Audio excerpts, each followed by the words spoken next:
La comédie à succès des années 1960, Ma sorcière bien-aimée, n'a pas été annulée parce que la série perdait des téléspectateurs. Au contraire, tout était lié à la star de l'émission, Elizabeth Montgomery, qui jouait la sorcière Samantha Stephens. Alors, quelle est la vraie raison de l'annulation de Ma sorcière bien-aimée? Dans cette vidéo, nous ferons un retour dans le passé pour découvrir pourquoi Ma sorcière bien-aimée a été retirée de l'antenne. Et si vous avez une émission de télévision à présenter à un studio, vous voudrez peut-être en apprendre un peu plus à ce sujet.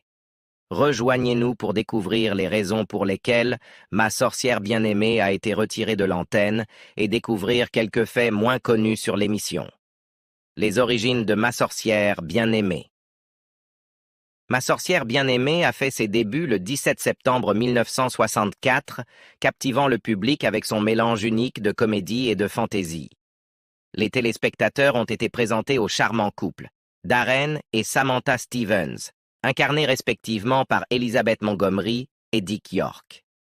Le concept de Ma sorcière bien-aimée était intrigant. Darren incarnait le mari américain typique avec des valeurs familiales traditionnelles, tandis que Samantha, sa femme, ajoutait une touche magique à leur vie en tant que sorcière, essayant de naviguer dans les défis de la vie suburbaine. Cette dynamique entre un mari mortel et une femme magique n'était pas entièrement nouvelle, car des intrigues similaires avaient été explorées dans le passé. Le producteur de l'émission, Saul Sachs, a admis s'inspirer de films comme I Married a Witch, une comédie et un conte de fées de 1942 mettant en vedette Frederick March et Veronica Lake. Dans ce film, une sorcière tombe amoureuse d'un homme mortel et tente de mener une vie normale avec lui. Sachs a également cité Belle Book and Candle, un film de 1958 mettant en vedette une sorcière qui jette un sort à un bel homme pour le faire tomber amoureux d'elle, comme une autre source d'inspiration pour Ma sorcière bien-aimée. Problème dans le foyer des Stephens. Alors que Ma sorcière bien-aimée connaissait une ascension fulgurante pour devenir l'une des émissions de télévision les plus aimées et les plus réussies de son époque, elle a rassemblé une base de fans dévoués, attirés à la fois par son histoire enchanteresse et les acteurs charismatiques qui donnaient vie au personnage. Cependant, avec la renommée et la popularité, sont venus leur propre lot de défis, notamment les problèmes de santé auxquels était confrontée l'une de ses principales stars, Dick York. Maintenir l'élan d'une émission aussi largement acclamée exigeait un effort immense de la part de la distribution et de l'équipe. Et pour York, cela s'est avéré particulièrement épuisant. Outre les exigences de Ma sorcière bien-aimée, York aurait subi une blessure grave au bas du dos lors du tournage d'un projet distinct, le drame western Inherit the Wind. Selon les rapports, cette blessure aurait entraîné des dommages importants aux muscles le long de son dos droit, entraînant une période de récupération prolongée. Malheureusement, le parcours de York vers la guérison a été compliqué par le développement d'une dépendance aux analgésiques, découlant de la nécessité de gérer la douleur chronique causée par sa blessure. La situation a atteint un point critique lorsque York s'est effondré sur le plateau de Ma sorcière bien-aimée, suscitant une grave inquiétude parmi les producteurs et les membres de la distribution. Reconnaissant la gravité des problèmes de santé de York et de ses problèmes de toxicomanie, les producteurs ont pris la difficile décision de recaster le rôle de Darren Stephens à la suite de la conclusion de la 5e saison. Dick York a été remplacé par Dick Sargent, une décision qui a initialement soulevé des sourcils parmi le public habitué à l'interprétation de York du personnage. Cependant, à mesure que Sargent s'est approprié le rôle, le public a progressivement accepté le changement, permettant à l'émission de continuer son succès jusqu'à la conclusion de sa 8e saison. Les moments finaux infâmes. L'un des aspects frappants de Ma sorcière bien-aimée était sa popularité généralisée auprès des spectateurs. Les téléspectateurs étaient attirés par ses intrigues captivantes et la présence charismatique d'Elizabeth Montgomery retenait de nombreux téléspectateurs devant leur écran de télévision. Cependant, comme toute série à longue durée de vie, Ma sorcière bien-aimée a finalement atteint un point où elle avait besoin d'un souffle nouveau. Malgré le maintien d'une base de fans fidèles, l'émission a commencé à montrer des signes de stagnation alors que de nouveaux sitcoms et offres télévisuelles émergeaient, offrant aux téléspectateurs plus d'options pour leur divertissement. À la fin de sa 6e saison, bien que les codes d'écoute soient restés respectables, il y avait une baisse notable par rapport aux premières saisons de l'émission, indiquant un déclin de son élan global. De plus, la lassitude des membres de la distribution, en particulier celle de Montgomery elle-même, est devenue apparente. Des rapports ont fait surface, suggérant que Montgomery était fatigué de son rôle et désirait de nouveaux défis créatifs. Dans le monde de la télévision, lorsque la star principale perd de l'intérêt, c'est souvent un signe de problèmes à venir. Reconnaissant la nécessité de changement, le studio a accepté de prolonger l'émission de 2 saisons supplémentaires, des rumeurs circulant sur la possibilité d'une 9e saison en fonction des performances et de la réception de la saison 8. Cette décision reflétait un schéma commun observé dans le paysage télévisuel actuel, où les émissions reçoivent souvent des annonces de renouvellement avant la conclusion de la saison en cours. Cette approche met la pression sur les showrunners pour fournir des conclusions satisfaisantes et maintenir la qualité de leur série tout au long de sa diffusion. Les exemples abondent, comme les séries emblématiques Friends et The Big Bang Theory, qui se sont toutes deux conclues par des fins bien accueillies et concluantes, reflétant l'importance de conclure les intrigues de manière satisfaisante. Comme nous le savons tous, les fins à la télévision ne sont pas toujours aussi satisfaisantes que nous l'espérons. À l'époque, les producteurs n'avaient pas le luxe de connaître le sort de leur émission à l'avance. Les décisions de renouvellement venaient après la saison en cours, laissant peu de place aux showrunners pour conclure leurs intrigues comme ils l'avaient prévu, aux grandes dames des fans. Pour les créateurs de Ma sorcière bien-aimée, l'objectif était simple: terminer la saison 8 par un épisode ordinaire et croiser les doigts pour une annonce de 9e saison. Cependant, malgré leurs efforts pour offrir une finale mémorable, les showrunners ont manqué le marque avec l'épisode final de Ma sorcière bien-aimée, The Truth, Nothing but the Truth, So Help Me Sam. De nombreux fans ont été laissés insatisfaits, estimant que l'épisode n'était qu'une simple reprise d'une intrigue précédente. Dans cet épisode, Endora, la mère de Samantha, donne à Darren une broche de vérité, reprenant un concept d'un épisode précédent intitulé Speak the Truth, diffusé en 1965. Il semblait que les créateurs espéraient que les fans ne remarqueraient pas l'intrigue recyclée. Les réactions ont été vives et intenses. Les téléspectateurs étaient frustrés par le manque d'originalité et déçus que l'épisode final ne soit pas à la hauteur de la qualité des finales de saison précédentes. Avec des codes d'écoute en baisse, il est devenu évident que le temps de Ma sorcière bien-aimée était écoulé. Le studio a décidé de ne pas le renouveler pour une 9e saison et l'émission a discrètement disparu, laissant les fans insatisfaits. Ce n'était pas une sortie dramatique qui a retiré Ma sorcière bien-aimée de l'antenne, c'était plutôt un épisode mal exécuté qui n'a pas répondu aux attentes des fans. Les signes avant-coureurs étaient là pour Ma sorcière bien-aimée. Dans ses premiers jours, Ma sorcière bien-aimée était une sensation, mais avec le temps, elle a eu du mal à maintenir son élan. Finalement, les showrunners ont pris la décision difficile de jeter l'éponge et de passer à de nouveaux projets. Alors que beaucoup attribuent à la fin de Ma sorcière bien-aimée à une progression naturelle, des rumeurs suggèrent qu'il y avait plus à l'histoire. Au fil des ans, des rapports de conflits en coulisses ont émergé, ajoutant des couches d'intrigue à la chute de l'émission. Un problème significatif semblait tourner autour d'Elizabeth Montgomery elle-même. En tant qu'actrice éminente et magnifique de son époque, Montgomery a attiré beaucoup d'attention, semblable à Scarlett Johansson ou Margot Robbie aujourd'hui. Cependant, tandis que son personnage Samantha incarnait la fidélité envers son mari, des rumeurs circulaient selon lesquelles la vie personnelle de Montgomery ne reflétait pas toujours cette dévotion. Tout au long de sa vie, Elizabeth Montgomery s'est mariée 4 fois. Au moment où elle a rejoint la distribution de Ma sorcière bien-aimée, Elle était dans son troisième mariage avec William Asher, un producteur de l'émission. Malgré son statut matrimonial, elle a noué des liens étroits avec Richard Michael, un réalisateur engagé pour les dernières saisons de l'émission.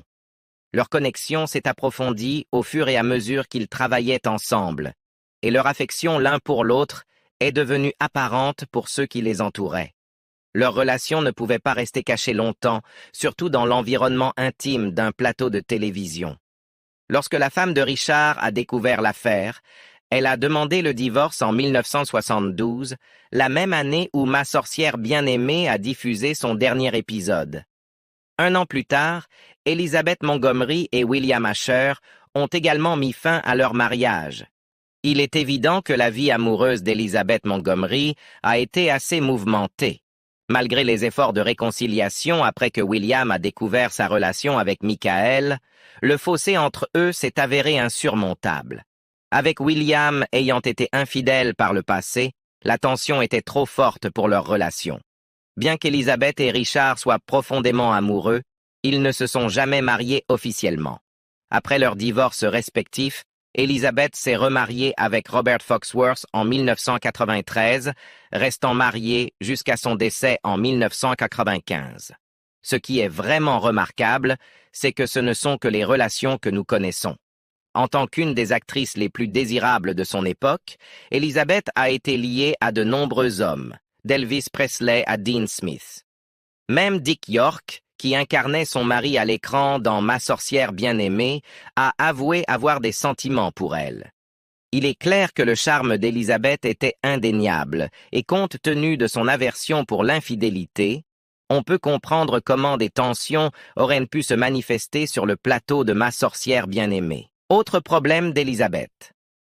Elizabeth a été confrontée à de nombreux défis au-delà de son aventure avec l'un des réalisateurs de l'émission, alors qu'elle était mariée à l'un de ses producteurs. Premièrement, il semblait qu'elle ne trouvait pas beaucoup de joie dans le jeu d'acteur ou dans son rôle dans Ma sorcière bien-aimée. Des rapports suggèrent qu'elle n'appréciait pas particulièrement de travailler avec Dick York, malgré son affection pour elle. Apparemment, elle avait l'intention de quitter l'émission après sa 5e saison, mais a été persuadée de rester avec un gros chèque. Lorsque Ma sorcière bien-aimée a finalement pris fin, elle est devenue très sélective quant au rôle qu'elle acceptait, optant pour le cinéma plutôt que la télévision. Peut-on lui en vouloir?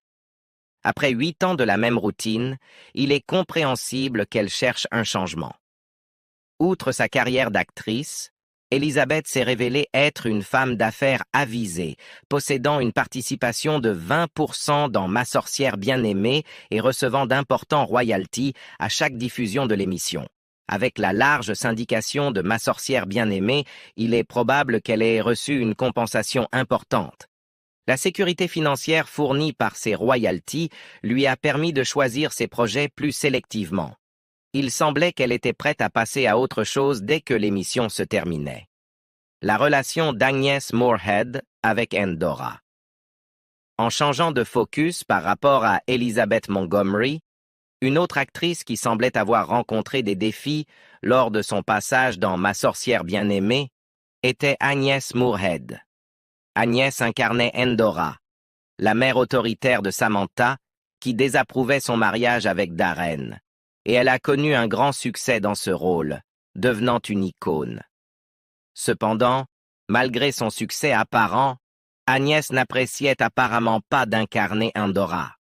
Lorsque ABC Studios a conçu le pilote de Ma sorcière bien-aimée, les rôles étaient déjà attribués et Agnès, qui s'était déjà fait un nom dans le cinéma et à Broadway, a été choisie pour le rôle d'Endora. Cependant, elle n'était pas particulièrement enthousiaste à ce sujet. En fait, elle avait un œil sur le rôle de Hazel, un autre personnage important de l'émission. C'est compréhensible compte tenu de sa carrière hollywoodienne naissante. Elle devait probablement sentir qu'un rôle de soutien était en dessous d'elle. Imaginez si vous étiez quelqu'un comme Jessica Chastain. Seriez-vous enthousiaste à l'idée de jouer un personnage secondaire dans une série télévisée? La situation a été compliquée par le fait que Ma sorcière bien-aimée était diffusée sur ABC Studios, qui n'était pas considéré comme un acteur majeur de l'industrie à l'époque. Par conséquent, il n'avait pas l'influence nécessaire pour choisir Agnès pour le rôle qu'elle désirait. Malgré le refus de sa demande d'incarner Hazel, c'est William Asher, accompagné d'Elizabeth Montgomery, qui l'ont persuadée de rester. À contre-cœur, elle a accepté de prendre le rôle et a participé au pilote, même si elle n'était pas particulièrement enchantée. Le destin a voulu que le pilote soit un énorme succès et le personnage d'Agnès a rapidement gagné en popularité auprès des fans. Il semblait que le public américain était vraiment séduit par la dynamique de la mère autoritaire qu'elle apportait à l'écran. Avec le succès du pilote, Agnès a décidé de s'engager pleinement à incarner Endora. Cependant, même à ce moment-là, elle n'aimait pas particulièrement jouer le rôle. Néanmoins, les obligations contractuelles signifiaient qu'elle devait continuer à incarner Endora. Étant le professionnel accompli qu'elle était, elle a décidé de persévérer à travers la série malgré tout. Finalement, Agnès a incarné Endora depuis le début de l'émission jusqu'à sa conclusion, apparaissant dans un total de 146 épisodes. Malgré ses sentiments personnels à l'égard du rôle, elle a réussi à amasser une base de fans assez dévouée. Elle entretenait également une relation relativement solide avec Elizabeth Montgomery. Alors tout semblait bien se passer à la fin. Aujourd'hui, elle est surtout connue pour son rôle emblématique d'Endora. Ses collègues admirent également son professionnalisme et son dévouement à un rôle qu'elle n'appréciait pas particulièrement pendant si longtemps. Elle est décédée en avril 1974 à Rochester, Minnesota. Bien qu'elle ne soit plus parmi nous, son interprétation d'Endora reste intemporelle. Dick York et Elizabeth Montgomery avaient une chimie fantastique, ce qui a grandement contribué à la dynamique entre leurs personnages. Il n'y avait aucun signe de problème entre eux et tout semblait bien se passer. C'est pourquoi le départ soudain de Dick et son remplacement ultérieur ont été si surprenants pour les fans. Nous savons tous comment cela s'est terminé. Dick York a eu un accident et a finalement dû quitter l'émission en raison de problèmes de santé et de dépendance. Cependant, ce qui a dérangé certains fans, c'est le fait que ABC Studios et les showrunners n'ont pas abordé ouvertement le remplacement. Lorsqu'il est parti, des rumeurs ont circulé sur d'éventuels conflits avec le réseau, peut-être liés à des problèmes de contrat. Étant donné le statut montant de Dick York, de nombreux fans ont adhéré à cette théorie. Une autre rumeur suggérait que Dick avait eu des désaccords avec ses partenaires à l'écran sur les rôles et les approches d'interprétation. Certains ont même spéculé que son affection pour Elizabeth avait eu un impact sur leur travail. Bien que Dick tenait Elizabeth en haute estime, il n'y avait aucune preuve à l'appui de cette affirmation. La décision d'ABC Studios de le remplacer discrètement après son accident était une leçon en gestion des relations publiques. Aujourd'hui, les studios sont devenus adeptes pour gérer de telles situations et gérer les attentes des fans. Étant l'un des premiers cas de remplacement de ce type, la façon dont ABC Studios a géré la situation n'a peut-être pas été idéale, affectant l'émission du point de vue des fans. Mesure d'économie. Un autre problème majeur qui a tourmenté Ma sorcière bien-aimée semblait être les efforts des producteurs pour réduire les coûts et économiser sur les dépenses. Un exemple flagrant en était évident dans le budget de la garde-robe. Selon les rapports, la production était si stricte avec les fonds que les acteurs étaient priés d'utiliser leurs propres vêtements pour les costumes. Il y a eu des cas où Samantha et Endora portaient des tenues directement issues de leur garde-robe personnelle. Donc, si vous avez repéré Samantha Stevens dans une tenue, il y a de fortes chances qu'elle appartenait à Elizabeth Montgomery dans la vraie vie. Étant donné qu'Elizabeth incarnait également Serena, la cousine de Samantha, qui a fait plusieurs apparitions, cela souligne les sacrifices qu'elle a dû faire pour l'émission. Ces facteurs ont très bien pu contribuer à la conclusion de l'émission après la 8e saison. Maintenant, découvrons quelques faits intrigants sur Ma sorcière bien-aimée que vous pourriez ne pas connaître. Le nom et le destin tragique du fils de Larry Tate. Dans un geste touchant, David White, qui incarnait Larry Tate dans Ma sorcière bien-aimée, a demandé que le fils de son personnage soit prénommé Jonathan, en hommage à son fils réel. Tragiquement, La femme de White était décédée des suites de complications lors de sa deuxième grossesse, le laissant élever leur fils, Jonathan, en tant que père célibataire hors écran. Les créateurs de l'émission ont immédiatement accepté de honorer cette demande, la considérant comme un hommage poignant à la perte personnelle de White. Cependant, la tragédie ne s'est pas arrêtée là. Le fils de White, Jonathan, figurait parmi les victimes de l'attentat à la bombe du vol 103 de Pan Am au-dessus de Lockerbie, en Écosse, en 1988. 2 ans plus tard, David White lui-même est décédé d'une crise cardiaque. Ils ont été inhumés ensemble au cimetière d'Hollywood Forever. Ces événements ont alimenté les spéculations parmi les fans selon lesquelles le casting de Ma sorcière bien-aimée aurait pu être maudit, en particulier car plusieurs membres sont décédés à un âge relativement jeune. La vie après Ma sorcière bien-aimée de Tabitha. Erin Murphy, connue pour son rôle de Tabitha dans l'émission, ne s'est pas arrêtée à Ma sorcière bien-aimée. Elle est également apparue dans des émissions à succès comme Lassie et a fait de nombreuses apparitions dans des publicités. En plus de sa carrière d'actrice, elle s'est lancée dans le mannequinat de maillots de bain et a même auditionné pour des rôles aux côtés de stars de renom telles que Helen Hunt et Jodie Foster. Malgré sa carrière chargée, sa famille a finalement pris la décision de déménager dans le comté d'Orange, lui permettant de profiter d'une vie d'adolescente plus typique. Dans un événement mémorable, Erin a été couronnée reine du bal de son lycée avant de se lancer dans son parcours dans la vie. Sens de l'humour. Lors d'une interview en 2017 avec Fox News, Erin Murphy, qui incarnait Tabitha dans l'émission, a partagé des informations sur la dynamique du casting.